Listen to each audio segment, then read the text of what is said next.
clouds. Heavy clouds full of sand and anger flattened the atmosphere, pressed on the head, took away the breath. They hung in dense coils of fear, entangling any movement and dampening any sound. Through the drying veil, a red-hot nail of the sun burned with an evil eye, knocked out brains and pierced all living things.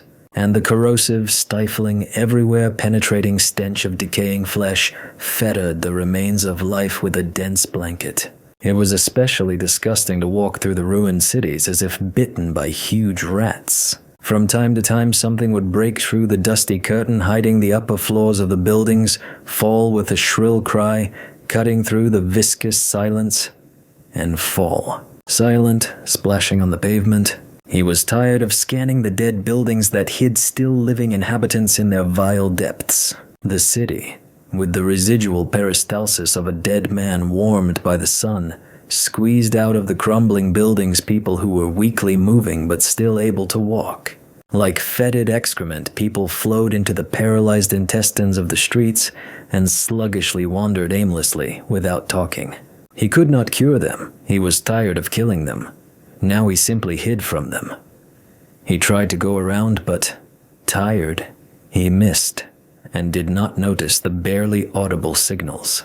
Individuals in small groups, they appeared in the gaps between the houses and with howls and tears approached him, dragging behind with inarticulate pleas for help, for death, for food, stinking and slippery, with skin turning into bubbling jelly, with chunks of liquefied bodies falling from under their clothes with the disgusting squelch, oozing urine, shit and pus. He, also dirty and sweaty, with matted gray hair, in shabby and torn clothes, still could not hide his healthy skin and confident free movements. He hated himself. No, not like that. He had never been so disgusting to himself.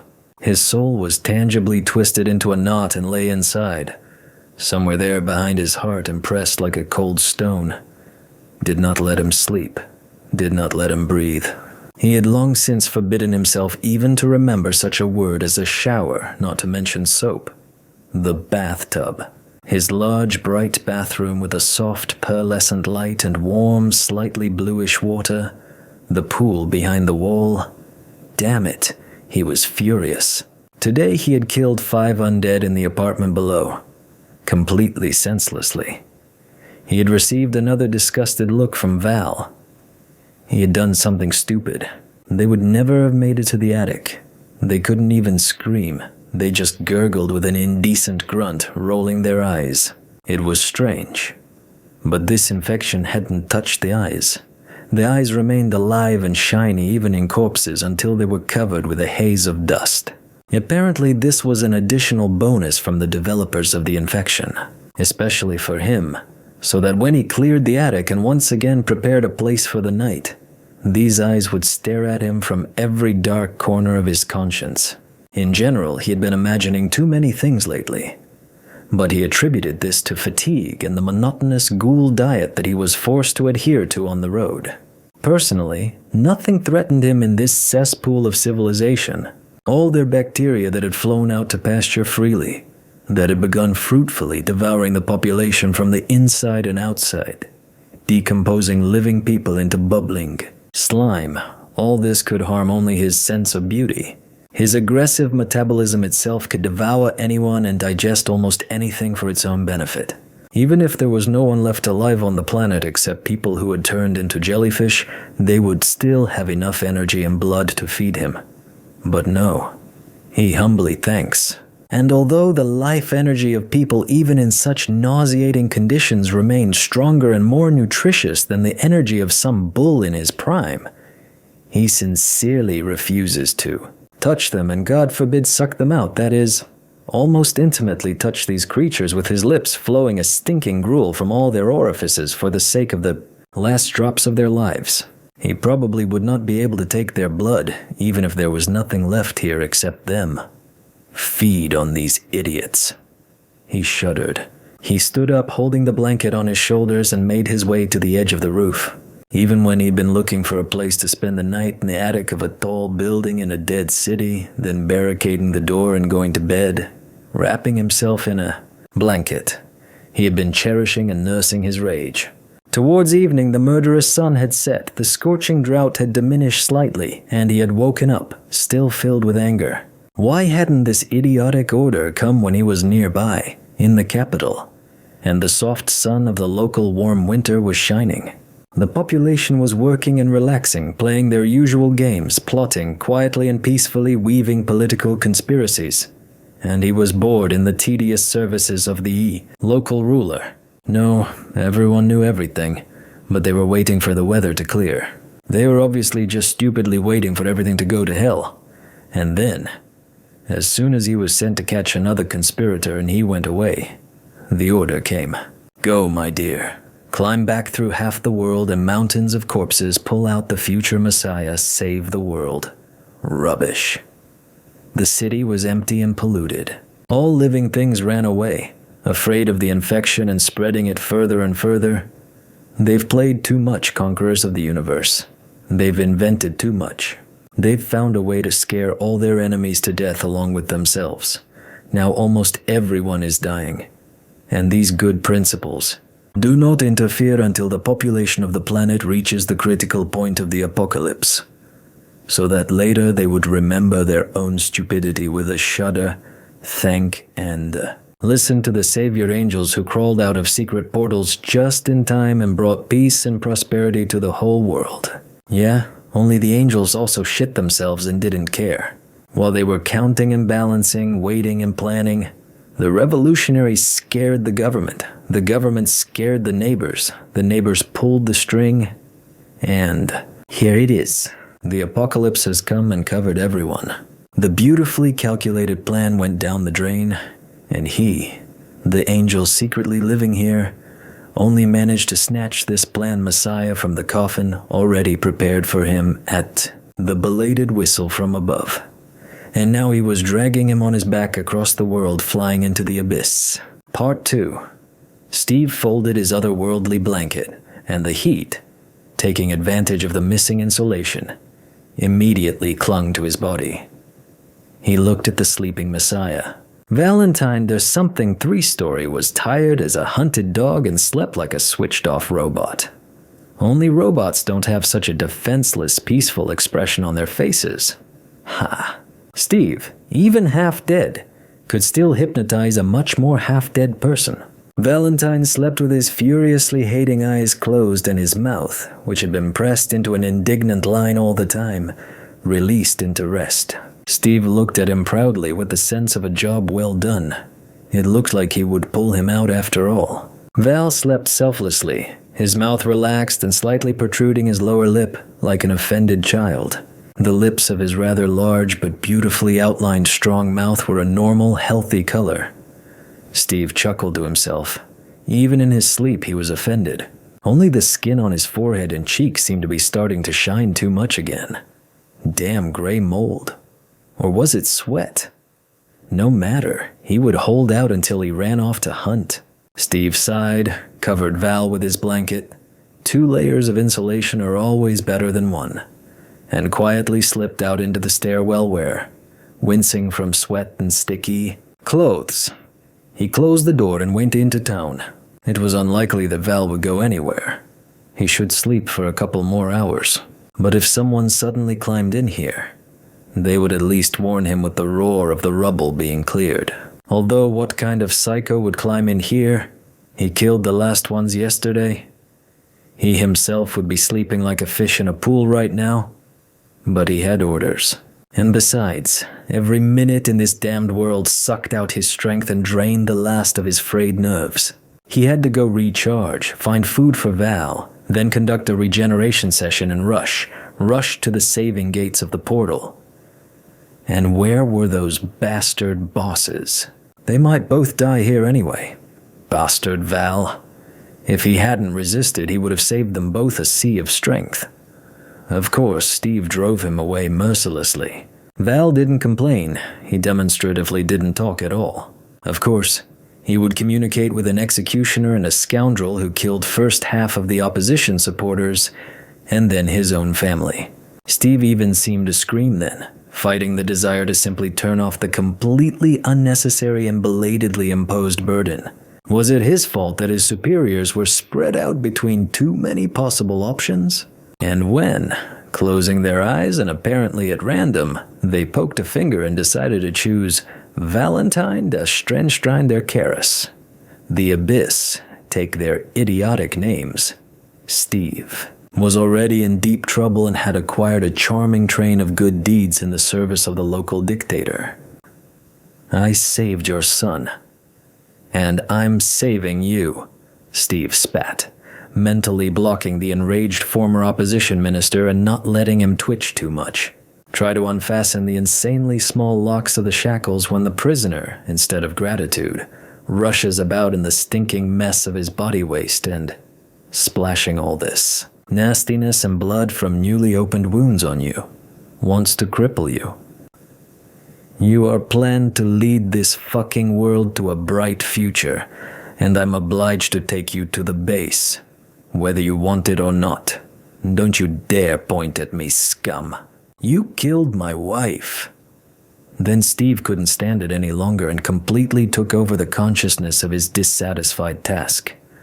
All this semantics, or what is it called? All this chatter. And he is not a bottomless barrel of patience either. He needs to do his job, and this idiot is wasting his strength, already undermined by torture, on sentimental nonsense and unnecessary showdowns. And surprisingly, he didn't even kill his wife. Although this is absolutely not his merit. He could have killed her. Yes, using his telepathic abilities unknown in this world. He found the wife and son of the arrested minister hidden in a secret place. But as a reward, the dictator promised to give him Val, and lo and behold, he kept his word. The prison was already empty, except for the forgotten prisoners. But Steve didn't care about them. He continued to control the rescued man, made him wet himself and squeeze out the shit that was still in him, and led him to the shower, leading him behind his back. He didn't want to look at the body covered in scabs and oozing blood and pus, covered in excrement falling off along the way. In the shower, he quickly rinsed off the most visible dirt from the hose and, having forced the rescued man to drink a liter of water, laid him on his back under the shower. He undressed himself, knelt down and began to treat him.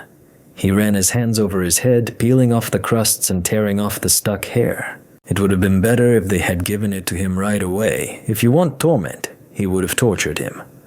But with benefit for himself, and the body would have remained untouched. My God, how he hated this kind of work. Steve smoothed his face, motionless like a mannequin's, with his palms, stimulating the skin, urging the cells, dispersing the dead pieces through the vessels, the teeth, everything.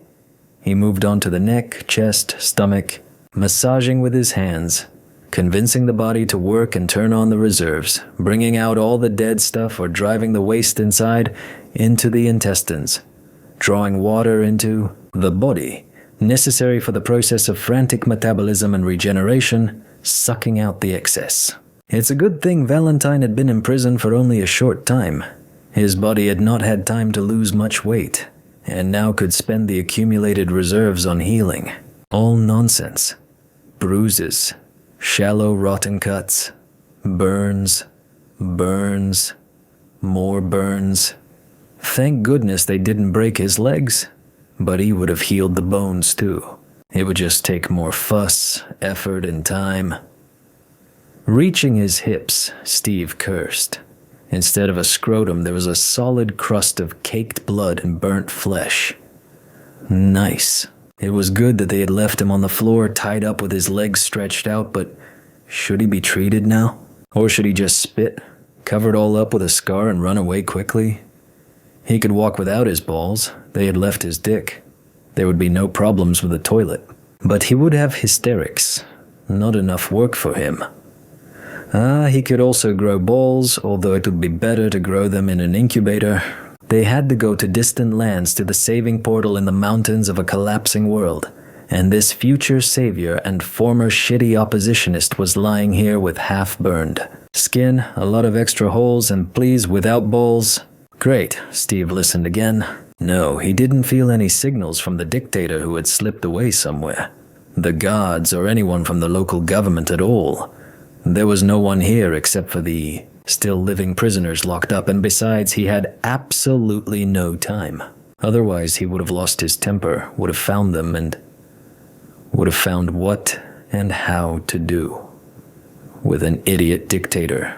After all, the severed balls of the former minister did not help stop the catastrophe, and the dictator ran away, disappeared, and now he has 2 hours more work. Angry and lost in thought, he loosened his mental fixation. Val broke through oblivion, opened one eye with difficulty, and wheezed something. Steve said sharply, "Shut up, I'll cure you. I'll just examine you now." Val wheezed indistinctly again and jerked away from his hands, giving out something like a joyless laugh. Steve got angry. The man just doesn't understand direct orders. And he took possession of him again, turning off his sensitivity and plunging him into sleep. Regeneration, especially stimulated, is a painful thing. Val has enough strength, only he himself does not know about it, and does not know how to use his strength and body. Steve put one hand on the ulcer between Val's legs and with the other, continuing to treat him, shrugged his shoulders and closed his eyes, concentrating. He also has to watch the corridors so that no one comes. But who would come here, to the prison, to visit the criminals in the infected city? Well, Valentine was lucky that Steve came. Only they could have left him the eggs. Now because of this trifle, they will come out a couple of hours later. And plunging Valentine into unconsciousness, he began to stimulate his tissues, his body, restore and weave the ligature of the circulatory and nervous systems, build up tissue, stretch the skin over everything. The body itself remembered where and what should be, but did not know how to grow at the necessary speed. Did not know how to grow anything except rough scars. Val's luck is that Steve can awaken the body's memory, can accelerate the cells to the necessary regeneration speed, and Val's luck is that Steve put him to sleep. Otherwise, he would be screaming now and struggling no less than during torture. Steve grinned sourly. His light in the window, the beloved Emperor G had once manually changed his body like that. Change. Steve involuntarily jerked his shoulder again. Return. Steve stroked Val's motionless body with loving soft movements, absorbing his pain, choking, and remembering. He was a fool, or more accurately, was. He was young then, and he was not he, but she. He lived in the body of a girl, was a girl, and the girl, crazy with love, decided to please her god, to grow herself more noticeable boobs. Surprise. In the morning she studied her lessons and enthusiastically slowly grew beautiful breasts, remembering the beautiful lady with whom G was last night. Fortunately, the ability to regenerate and change her body were the main lessons. Beaming, she jumped out to meet G, and he instantly caught her by the throat and threw her on the floor, and was already sitting on her, pressing her luxurious breasts with his palms and returning her to her original form. She thought that she would tear her throat out, screaming that she would never be able to speak at all, but G quickly mentally blocked her and did not let her scream. Did not let her tear and fight. He himself seemed to tear her body with his hands, dissolving, returning her body to the ordered form. Her god G simply turned off the sound and movement, blocked her voice and the ability to move. But then in prison, Steve turned Val off completely. To be on the safe side, he put him under anesthesia, and deprived him of consciousness, deprived him of feelings and pain, so that he would be healthy and grateful. But Val was never filled with gratitude. Perhaps he will need to carry out at least one regeneration at full strength. Alive. Part 3. Steve leaned tiredly and irritably against the bas-relief of a mythical creature in the gray wall of a house, pitted with sculptures so that there was nowhere for a person to lean, and cleared his throat, spitting out the filtered dirt from his lungs. Automatically looking at the black-brown clots that instantly absorbed the dust and turned into dark balls, he looked up at the sky with hopeless melancholy. Night was creeping over the abandoned city like dough overfed with yeast. You can't see the stars, gloom, dust, midges. There's nothing to breathe anyway. Everything around is rotting and swelling. They won't wait for rain, so at least let the wind come. But no, the air, if this suspension of corpses dried into powder can be called air, is standing still. A dust bag reaches even inside the buildings. No one removes the corpses, and the scavengers are not tempted by the flesh affected by gray rot. The dead swell, bubble. The mucus bubbles swell and burst with a quiet, intrusive sound, spread out and dry up into dirty, thick puddles in the heavy silence. The only joy is that the local rats have not yet thought of climbing through the attics, otherwise their camps would be more fun than hikes. Why did he kill those 5? But Val was with him. Well, he would have come back later. They would not have gone far from him. 5. Well, he would have wiped their necks, and no need to touch them with his lips. He would have stuck the sting in them without touching. Somehow. It doesn't matter that the sting does not stick out from under the tongue very far. He would have held them motionless and would not have been rushing around now like a drying rat. There were edible animals running around outside the cities, and nothing prevented him from eating them, after drinking them on the sly, and the carcass could be fed to Val. But he wouldn't bring Val a skinned rat. God, why such principles? How is a rat worse than a rabbit? He would need to drink at least 50 rats to restore his strength a little, but he simply couldn't do that. He would need to find a person or a couple of large animals. He deliberately moved away from the place of the day's rest so that it would be easier to distract himself from the impudent and confident radiation of the sleeping Val. But everything looks as if this refreshing wind, so necessary now, flew by a long time ago, swept away all living things along with the food, weakened and ended forever, collapsing. Somewhere in the distance, while his offended, overgrown baby sleeps, he needs to trot around, find food for his pet, and get out of here, trying to get hold of a moving taranteca. Their last one died at the entrance to the city in a mega traffic jam that blocked the entrances and exits, although it is unlikely that it will be better on the other side of the city. Or then, leaving the city behind him, lure a large animal and ride it. Steve did this several times, but in the city is a desert with rare connecting rods of the half-dead. He is already exhausted to the bottom by the endless and senseless struggle with Val, with the half-dead, with treatment and scanning. He feels like an old, rusty, creaking radar that could fall apart if he moves carelessly. Steve recoiled from the hard side of the stone monster and wandered off to search the houses. There was little normal food. Everything he could find, he brought to Val.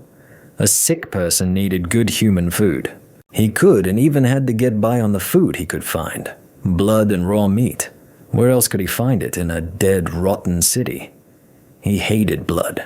It was like a drug, like fuel for the superluminal motors of his abilities, which he raped in the barbaric conditions of the catastrophe. Through blood he took from the living the concentrated energy of their lives.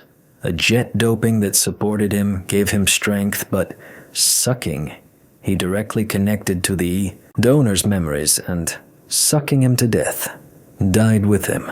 Felt what a dying person or animal feels. Died again and again. Ordinary human food was quite good and sufficient. He only had to eat a little more, but this did not catch anyone's eye. But in extreme situations, human food was scarce. And it wasn't enough for him to search for food for Val. He also had to secretly hunt for himself, and eat so that Val wouldn't see. Otherwise, a righteous man would get another shock for life and another topic for curses. Val didn't even see where and how he ate. Steve found animals or people and drank them. He had long been sick of blood. He was drowning in the rotten swamp of the last thoughts of dying victims. He carried this swamp with him and sank into it deeper and deeper. Val did not know what his savior kidnapper ate, and believed that the mutant Steve almost did not need food or ate his portion at once, so as not to carry extra weight back, and fourth, it was enough that he periodically carried Val himself. No, Steve did not take him in his arms. Why? It was enough to take control of the tired human body and move it as if it were his own. Besides, later, squeezed to the last, the man was not even capable of punching him in the face, but only swore intricately when Steve let him go, having laid him down at the halt. Such shaking of the air, insults and swearing touched Steve little. Besides, some of the insults were not insults in essence. Steve completely agreed that he was a mutated pervert, a dirty killer, and a bastard. Especially in that part about dirt. Yes, he was much dirtier than Val, whom he regularly poured water on during regeneration sessions. He himself had not washed properly for a very, very long time. But the insulted hope of the planet was not shining with cleanliness either. They rarely changed their clothes. By the way, they should look for clothes while they were in the city. As for the perversions, Val is alive because of his perversions. So Val could shove that accusation up his regularly treated ass with the vile killer instead of flirting. Or he'll get mad and use his ass like he once did. Val turned green after that argument, but he shut up and hasn't said a word since. And yes, a pervert. And who is hurt by this? Only himself. And by the way, Val's ass was his only love affair on this wild planet. And it is quite possible that for such a rescue he will get a painful beating on the brains from the regent responsible for this planet. But where is this regent? And then he came to the autocrat with a report after another mission, but from the palace he was sent to prison. The autocrat was there, carried away by revenge on the captured enemies. Steve grimaced inwardly with disgust. The dictator was too carried away by torture for his taste, but he did not know how to torture. The penultimate time when he was present at the mutilation that Urspiarchery I called an interrogation, they pulled the intestines out of the tortured. Steve, called to be present either to test his loyalty or for some other similar and important reason, sat poisoned in the corner. He had long ago telepathically extracted all the knowledge from the unfortunate man, and now he was tormented, inventing under what source to present the information to the dictator, what data and how to communicate, and what was better, not to find. The tortured man quickly died, and Steve acutely regretted that he could not close himself off from smells and sounds as well as from other people's thoughts. For a telepath, the prison atmosphere was too inhospitable. Steve went there, tightly closed from the thoughts of the jailers, as well as from the thoughts of the prisoners, and most importantly, hermetically curtained from the dreary, poison splashing in the dictator's head. So he entered the cell completely unprepared and froze in the doorway. Those delicate thin streams of blood. Valentine de Strangestrand Acaris jerked in his bonds, and a treacherous tight spasm covered Steve like a coveted wave. Despite years of training, something still leaked to the surface, and the bastard Urspiarchery I, plus another 1/2 kilometer of titles that Steve never bothered to learn. But the first will forever remain the only one, was able to read interesting things on the face of his pet killer. "What, did you see your friend?" Steve swallowed. He was no friend, but he was one of the very few courtiers who had spoken to Steve, the bodyguard and personal detective of the newly proclaimed dictator. Steve thought feverishly. Valentine was the chosen one of a list of possible future rulers of the planet. None of the inhabitants of the outlying planet knew about it. They did not even know anything about the existence of the Empire, of which they were a part, together with their star system. No one on the planet knew about it, except for the implanted angels working at different ends of this lousy hole. Steve slowly approached the body crucified between the floor and the ceiling, now clearly the former opposition minister.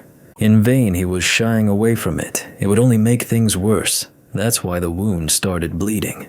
Steve forgot for a moment where he was, who he was, and this droplet suddenly sucked in the entire universe. A red droplet quickly ran down the skin, in the hollows between the tense muscles outlining the musculature. Time stopped. His gaze was glued to the muscles tense under the skin and the bloody writing on the skin, to the thin, bright, and living red ribbon unwinding over the body like a trace from a calligrapher's brush. Steve swallowed again, as if in hypnosis. He stretched out his hand, barely touching, caught the small hot droplet and moved it upward with 2 fingers, like a sculptor smoothing out a pliable mass and creating a living statue.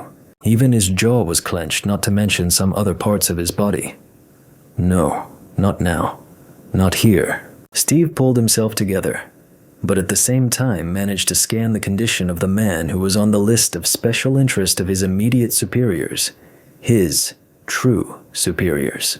It seemed that the wounds were only superficial, but if they didn't kill the chosen one here, he would be the one to answer for it. "My lord, I have completed the task," Steve reported, not taking his eyes off the minister's waist and already fully in control of his voice. And good God, how long had it been since he had anyone? "I brought the evidence and what you needed." The dictator looked at his assassin with interest. "Do you want to kill him?" Steve looked down and clenched his fist, smearing Valentine's blood on his palm. Now he would be Val to him, with his fingers, unnoticed by the people, and absorbing it into his skin. He had to take him away from here, but how? "No, my lord. I would not want to kill. I would want him alive. I've never asked you for anything. Can I ask now?" And Steve raised his eyes to the dictator, again touching the body that had begun to tremble with a small tremor, only with the very tips of his fingers. Valentine was not broken, he was angry. That was good. A broken savior was a dead savior. This hanged man hid his bitch and puppy. In my empire, I don't need the descendants of traitors and their hangers-on. The autocrat approached and stared at the hanging prisoner. He clenched his teeth and closed his eyes. The stage of spitting in the face was already behind him. "Find them for me. Then I can give you this useless sack of shit. And I will slowly cut his lecherous family into screaming pieces, so that he understands what it means to go against me." The dictator poked his minister in the ribs with an iron rod. The minister twitched again and again, remained silent. "Understood what it means to go against legitimate authority, and then you can take him." The echo of the dictator's words came to the minister's thoughts, and Steve immediately caught them. Aha!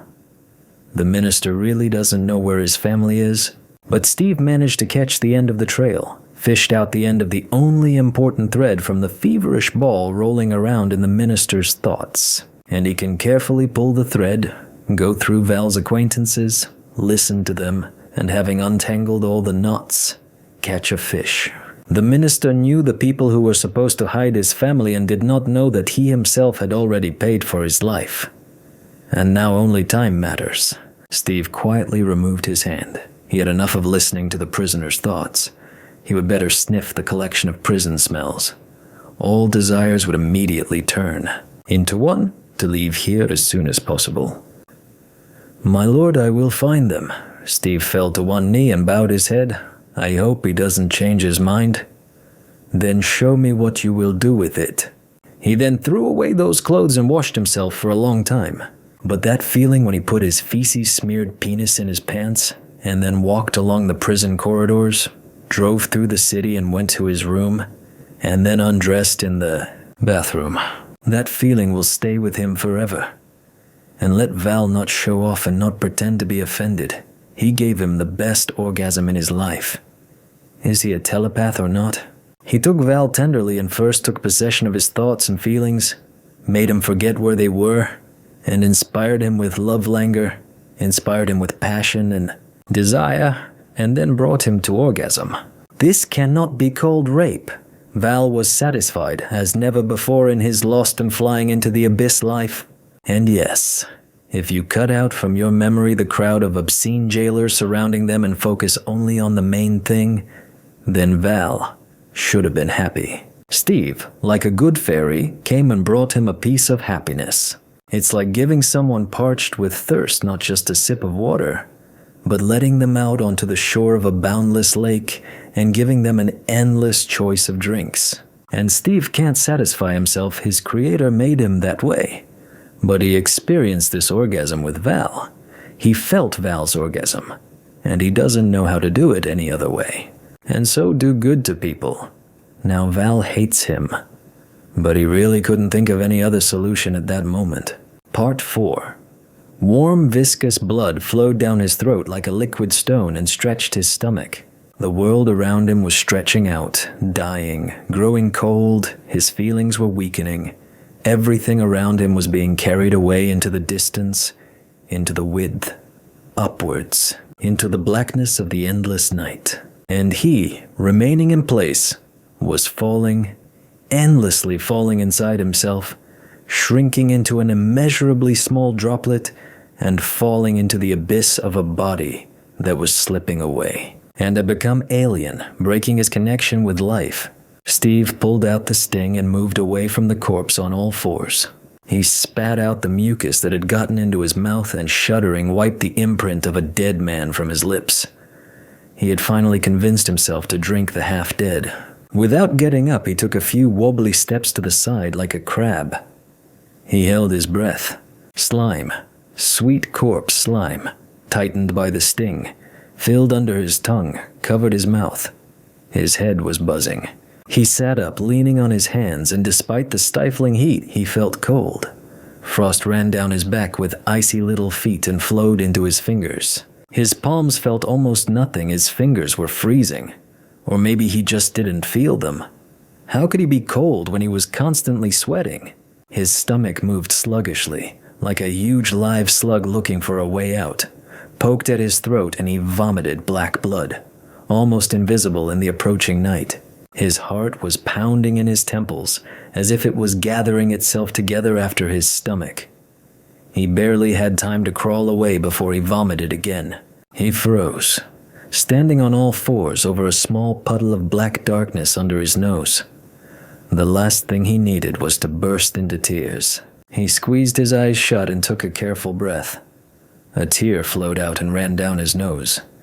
He sat up carefully, moving away from the corpse and the puddle of blood. He wiped his face with his sleeve. The world rocked indifferently and he fell back. That's it. Into the abyss. He couldn't drink any more blood. It would never enter him. How lousy. He lay there and listened to his heart slowly calming down, the street beneath him stopping rocking. Shit. At this rate, he would die faster than his savior. Val was a bastard. He was the real vampire. He had sucked out all his strength, the bastard. And now his stubborn companion would be forced to walk on his own, without the alien doping in the form of mental influence. Steve caught his breath and sat up carefully. He waited. The cobblestones beneath him finally regained stability, and he slowly stood up. He went over to the things he had put aside for feeding time, opened the canister and poured some water into his mouth, trying not to touch the neck with his lips. He swallowed the water, fighting a new attack of nausea. That's it. He's written himself out like a little pencil. He's finished. Listened. Aha. Val woke up. But the signal is strange. It floats somehow. What's wrong with him? In any case, he collected everything. There's nothing more for him to do here. And he even ate himself. He won't repeat the experiment with feeding from these connecting rods. He needs to go back. Feed water treat his capricious baby. He even found his favorite canned rabbit backs for him. Fortunately, he came across their deposits in someone's forgotten pantry. Steve sighed. He had to control himself and not get attached. Now he would eat most of these backs himself. That was okay. They would leave the city today. And there he would compensate Val for these backs with fresh meat. Maybe they would find some rabbits. He still had enough strength to catch the little animals. Steve harnessed himself to both backpacks with food and water. He took an extra canister in his hand. He couldn't go empty-handed and they needed a lot of water. And went back. The noise of his own steps resonated unpleasantly in the dark emptiness of the streets. Walking around the low mounds of the dead, sparsely scattered here and there, he listened once more to Val's signals and shook his head. He had always been so proud that he could walk silently. Now his steps could probably be heard even beyond the city limits. Having reached their house, Steve dropped one backpack on the first landing. They would grab it in an hour when they left, and hurried upstairs. On the second-to-last floor, a pale light was pouring from the broken-in apartment. Val was there, alone, but dull and somehow hysterical. Why did he even go into the apartment? He was kicking down the doors. Slowly opening the door with his foot, Steve entered the traditionally large guest room, located at the very entrance to the apartment. Val was sitting on a low, long sofa by the far wall. On the table in front of him, their small, dim lamp was burning, surprisingly well illuminating the entire room, and there were several low ceramic carafes in which the locals kept alcohol. "Are you crazy?" Steve was indignant, dropping the backpack to his feet. "You're drunk. He's running around here like an idiot, looking for food, looking for water, dragging everything to him, dragging this idiot on himself, and he couldn't think of anything better to do than break into an empty apartment and get drunk. And he doesn't have the strength." But Val clearly didn't feel any remorse. Despair and a wonderful feeling of déjà vu seized Steve. It was just a scene from a movie. His wife came home. "You?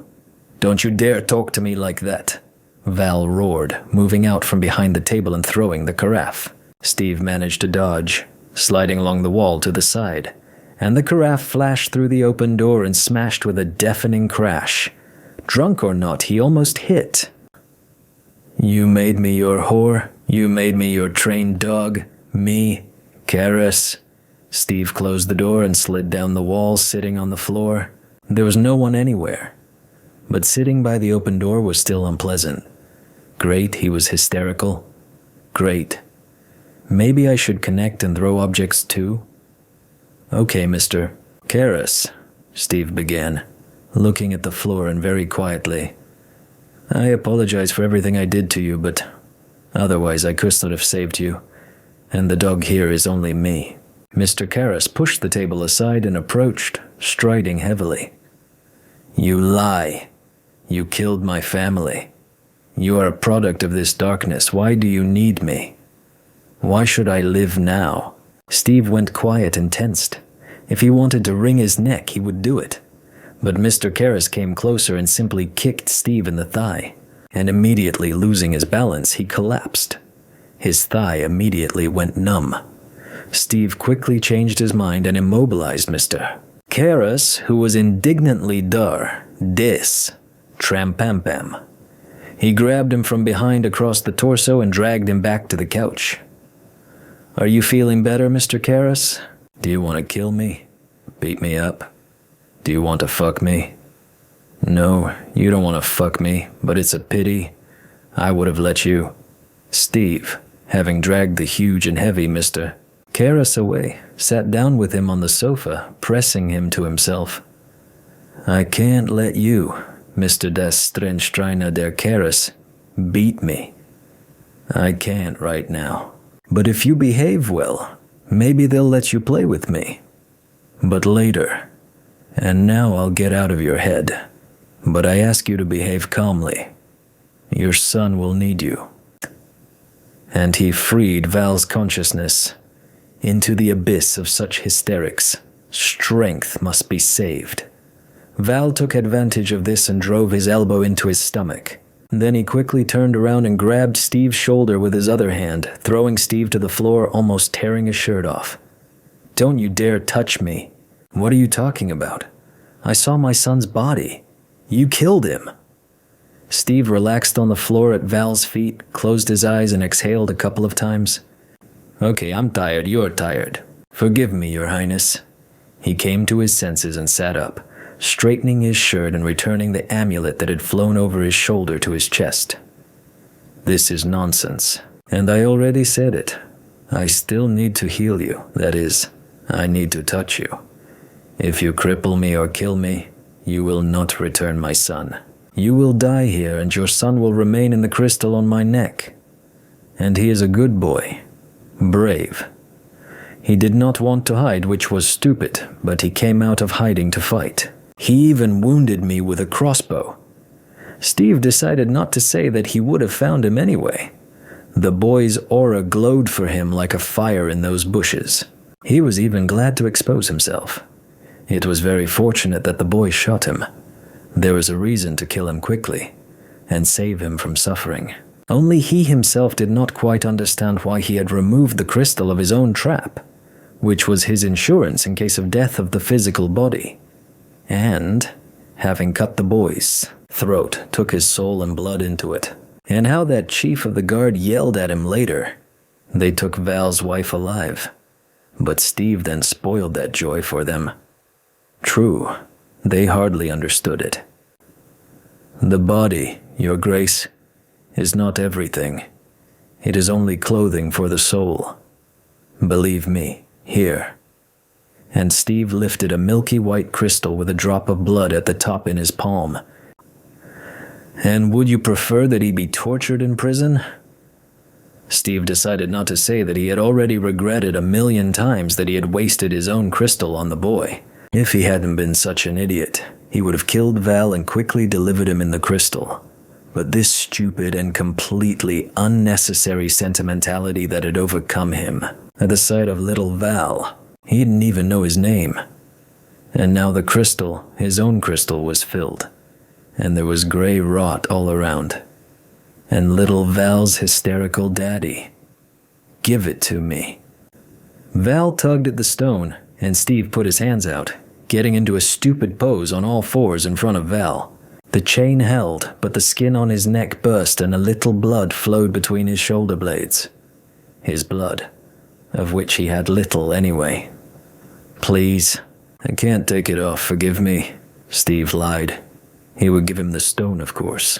The stone was safer on his neck, and Val wouldn't run away. They told me that you found my family. Holding the crystal in his hand, Val leaned over and looked Steve straight in the eyes. Steve clearly felt like a dog. Without looking away, he tried to at least sit up so as not to look so stupid, but Val tugged at his crystal. Did you find them? I did, Steve said, not looking away and feeling that Val was about to rip his head off. And then you killed my son. Yes, but... Steve squeezed out quietly and got hit in the ear. He fell, additionally cracking his head. But relief came. They would not kill him. He would not have to fight, losing the rest of his strength. And although Val did not hold the crystal, his head was almost cut off. Steve, sitting up, slightly crawling back and calming the ringing in his head in quiet anger but still holding back, hissed, Do you feel better? You can hit me, I will not fight back, but I have to finish you off and cure you, and your son is waiting for you. Please, calm down. I will not harm you, your son, or your people. What people? Everyone died. No, far from all. I feel it. I just lead us so as not to meet. I need to save you. Why haven't you gotten infected? Why are you suddenly asking? Why aren't you pulling my strings? I'm not quite human, you can see that. I can regenerate quickly and my body itself eats these bacteria. But my strength is running out, I've spent it all on you. I simply can't lead you and protect you at the same time anymore. I beg you. You wanted to remake your world and now it's all yours. And I didn't kill your family. I hid your son in a crystal. In my crystal. And I could have just taken you into the crystal. Why are you doing all this? Val asked gloomily, but much calmer. Steve, continuing to sit on the floor, took a deep breath and threw his head back. A wonderful place, the personification of his whole life. His whole life is spent at someone's feet. It was vile and dreary. I wanted to kill Val or myself. Automatically, he ran his hand over the back of his neck, moving the chain away from the wound and sighed again. I already told you. I lived here as a spy. Your planet is part of the Empire. But you had an apocalypse, and I received an order to save you as the future regent of the planet. Because the Emperor liked your ideas and your character, but they miscalculated a little, and everything collapsed too quickly. Once again, I apologize for not being able to do everything as it should be. They will probably punish me. But I need to get you to the portal where they will cure you and return your son to you. I need to check you before we go. Val leaned back on the couch and measured Steve with an appraising glance. Cut off your hand. What? You have a knife? Cut off your hand, and I'll watch you grow it back. Then I'll believe you that you're telling me the truth and maybe my son is alive. Mr. Karras, I need to treat you. I need both hands. Maybe I'll cut off a finger. It doesn't change the result. How long will it take you to grow your hand back? About 3 hours, Steve answered mechanically. Psycho. Cut it. I need a basin of water and food. I might eat the whole backpack I brought. It's unreasonable. Go get the backpack. Val shifted slightly on the couch, getting more comfortable, and curiosity appeared in his gaze. Steve stood up, looking at his charge. He was crazy. Why did everyone hate him? Why, no matter what he did this man want to hurt him? Val was already looking at him with mockery. Or was he imagining it too? Steve turned, went out into the hallway, and almost fell, slipping on a shard of carafe. Damn it! He even forgot to scan the road. As if in a fog, he brought the backpack he had left behind and emptied its contents in front of Val. It would be better to eat first, both you and me. Please. And he sat down on the floor, returning the table to its place in front of the sofa and lifting the canned food and water onto it. Val ate slowly and didn't even say a word of gratitude for his favorite backrests. Steve shoved food and water into himself. He was hungry, and the slightly spicy meat was very tasty. But he had to force himself, swallowing each piece under the gaze of the future master of the planet. Steve hated eating in public, and especially under close attention. And especially this one, previously saved literally with his own hands. Ha! His own vivisectionist. You haven't eaten anything before? The rescued man deigned to make a remark. I ate, but you didn't see. May I check you? It's enough for me to touch your hand. Steve slightly raised himself, getting ready to stand up. And that's it. Not a crumb would fit inside him anymore. I feel fine, Val said, extending his hand with a regal gesture. And don't you dare take possession of me. I won't, Steve said colorlessly, almost weightlessly touching the back of the outstretched hand. He should be happy they let him near the body. With what pleasure Steve would now heal him alive. But alas, yes, Val was sick, but the illness had slowed down considerably, and it would be better for his alcohol to evaporate on its own than for him to waste his energy on sobering up. Maybe... Am I healthy? Not really, you're more drunk than sick. Sick too, but... Cut your hand. Steve's despair returned. Yes, he could take control of it now, perform the regeneration, but then he still needed to rest first. He'd eaten so much that he simply needed to lie down for a while before going out, and he couldn't drag this buffalo on his back. I mean, control it the whole way, and watch the road tonight, and guard them both. Well, please, maybe we shouldn't, or should I just give it a finger? Isn't it enough that I've almost cured you, healed your wounds in prison? No one can do that. Steve tried to persuade Val, hating himself even more. I don't remember anything. You stunned me, Val hissed, contemptuously sticking out his lip and once again looking like a capricious child. And you led me around like a dog.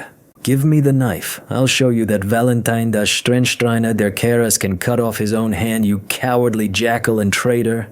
And Val began to rise from the couch, grabbing Steve by the shoulders and trying to reach his knife. Oh, God, idiot, and he'll cut it off. The idiot is drunk. Or get hurt and still have to treat him. Sit down, please. I'll be right back. Steve pushed Val back onto the couch with the utmost respect and ran through the empty apartment. He found a large bowl in the kitchen, brought it in and rinsed it, pouring the dirty water into the corner of the room, and immediately earned a compliment from Val. Pig, couldn't you pour it out the window? In the bathtub? Nothing in our world is dear to you? Steve didn't listen. He sat down on the floor and put the bowl between his legs. He switched off. He went into himself. Gee, his God was far away. His God had sent him here. He caught his despair, his fatigue, uselessness and loneliness. and resting his hand with the back of his fingers on the bottom of the basin, he bent his wrist hard, pressing on the hand so that the palm almost touched the forearm and slashed the outside of the wrist with the knife. The joint immediately burst. The hand gave way. Steve swayed forward but stayed seated. He closed his eyes and rocked in meditation, rocking the pain, stopping the blood. Now Val could kill him. The pain gradually turned from explosive and pulsating to dull and pulling, and Steve was able to open his eyes. Val was asleep, slumped on the side of the long sofa after vomiting on the carpet at his feet. Steve began to cry quietly. Part 5. Steve took a few sharp breaths and, holding his breath, straightened his half-severed hand.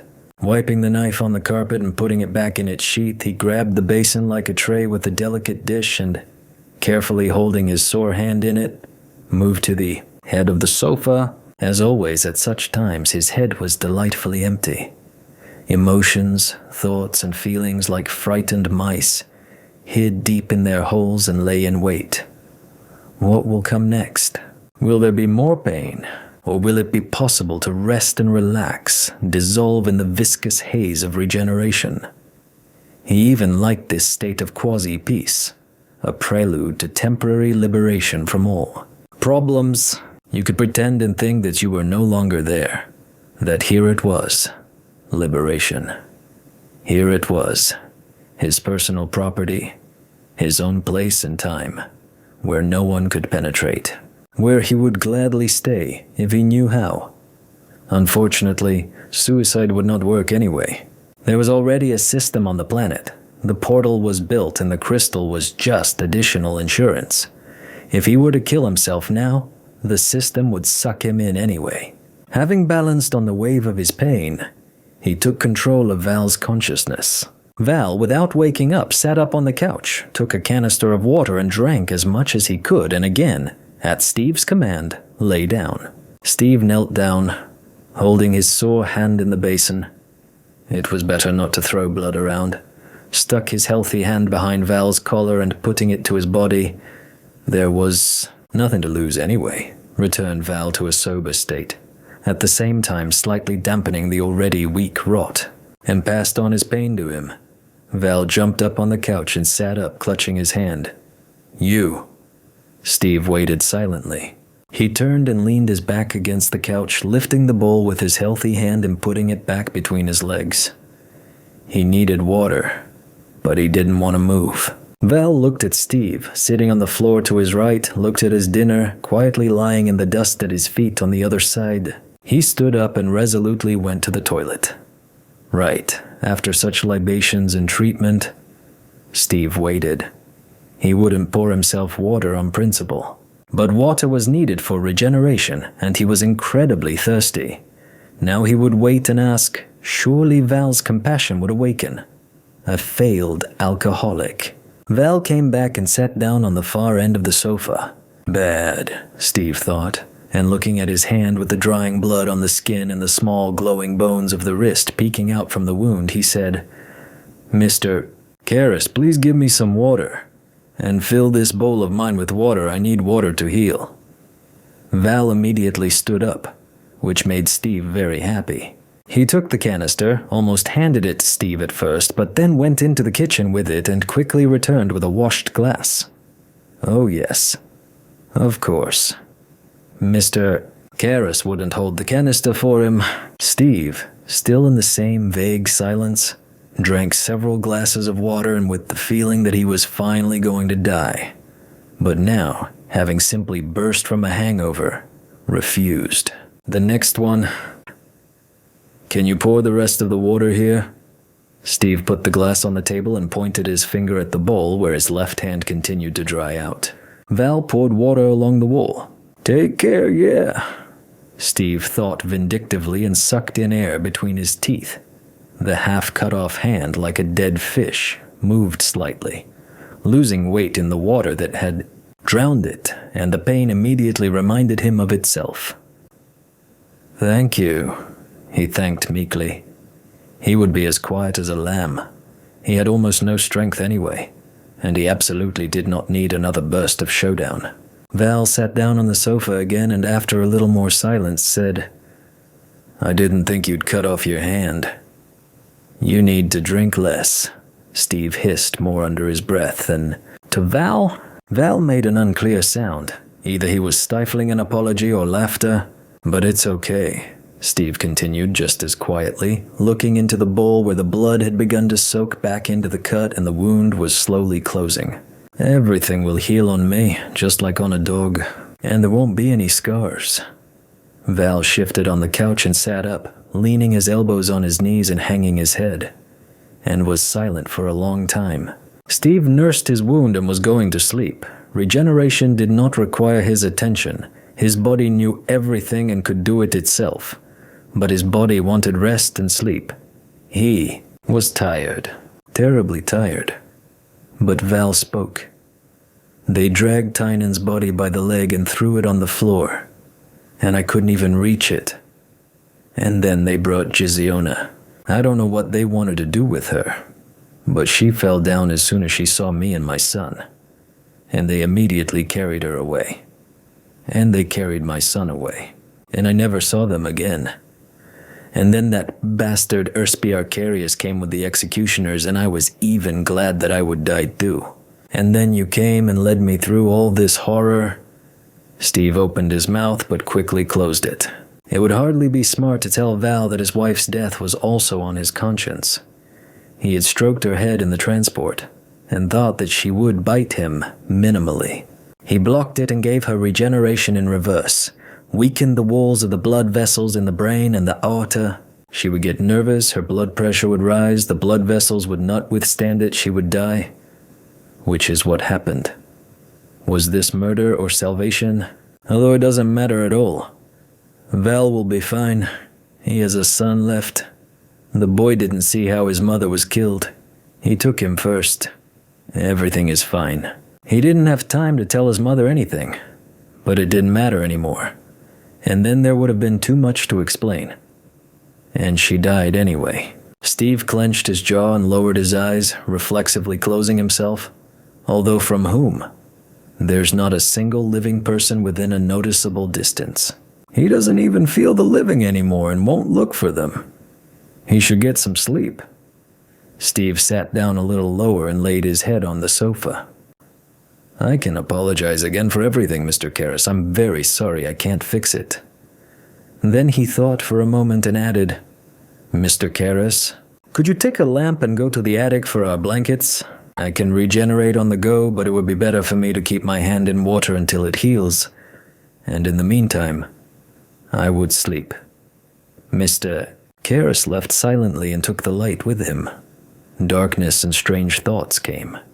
He would never learn to understand these people. Apparently, he should have gotten him drunk and punched him in the face right away instead of trying to protect him from all sides. Val returned and wanted to cover him with a blanket, but Steve refused, lying down on his right side along the sofa. Just give it to me, as a pillow. Val looked him in the face and pushed a folded blanket under Steve's head. Then he paced the room a bit and asked, sitting down on the sofa again, Were you crying from pain, or did someone die for you too? Steve almost laughed without opening his eyes. I died, but a long time ago. How so? Don't pay attention, Mr. Karras. Of course it hurts to saw off your hand. Thank you for not specifying that I cut it off completely. Steve, without even trying to scan him, felt the atmosphere thickening. And he hid. He had ruined everything again.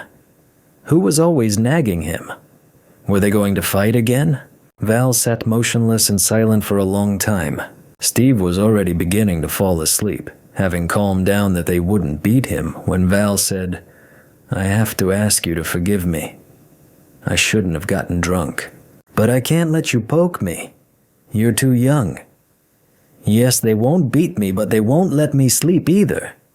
Steve got angry. Everything is fine. I'm even glad that everything came to light, and I am much more guilty before you. But now I'll get some sleep, restore my hand, and we'll slowly move on. I woke up because it seemed to me that you cut off my hand. Forgive me, Steve sighed, but I was afraid that you would sleep through it all and then not remember. Can you suggest anything? I can, but not now.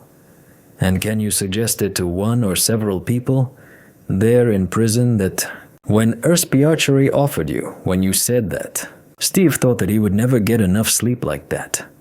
And a lie, completely impossible in his world of telepaths, was easy and pleasant here, and could even be saving for everyone.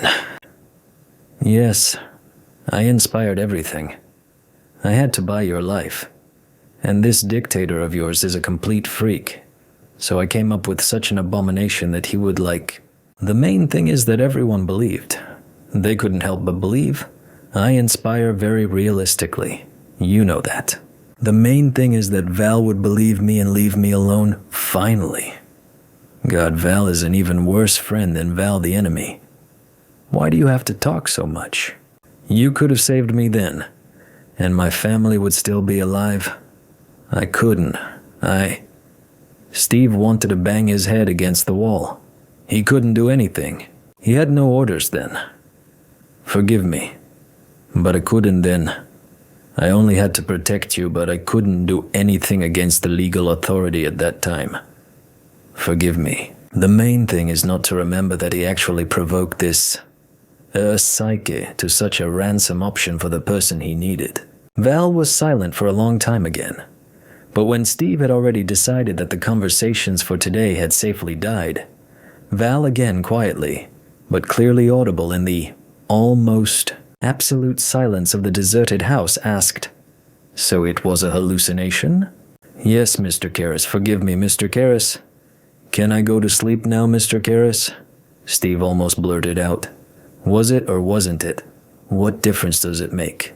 It would have been better if nothing had happened. But Val seemed to have caught the signal and didn't say another word, but also lay down, but with his head in the other direction of the long, wall-length sofa, and they lay like that in the empty, dusty house of the empty, dead city, until Steve fell asleep and after some time, suddenly woke up from a bright flash in his head. A flyer with a guard was approaching. They were found. The hand was almost healed. The superficial wound was covered with new, clean skin. The tendons were still healing inside, and he would be able to use his left hand very soon. And outside, it was still night. Steve stood up, wrapped the blanket around his right hand, and placed his left hand on this cocoon, like a rare animal on a pillow. "Mr. Karras, get up and go out. The guards have come for us." "Who?" "The people who will help you, the people I serve. Don't take anything. Just a lamp. It's terribly dark out there." And Steve went first. He didn't need the light. He wasn't even here in his thoughts anymore. When they got down and went out onto the street, a small two-seater flyer, glowing like a magic pearl, was descending near the neighboring house. The transparent top was thrown back, and the guard Urs got out of the flyer and, having mentally checked with Steve, invited Val by his full name to the passenger seat. Steve, out of habit, reached into the trunk. "Whose soul is this?" Urs asked mentally. "His son." "Well done. And what about your hand? Are you suffering from depression again?" Steve didn't answer, closing himself off and lying down on the floor. In the good old days, he would have given him a shave, or something. But what was the point? All he wanted to do now was sleep, burrow, bury himself, pass out. Urs was spouting some kind of politically pompous propaganda. Val, increasingly inspired, listened, asking questions from time to time and getting even more inspired by the answers. Steve felt really disgusted. Now the sanitary teams would come here, clean up and disinfect this whole mess, and people would be able to reproduce and shit again, inventing new gray rot. And he would hang around here and there,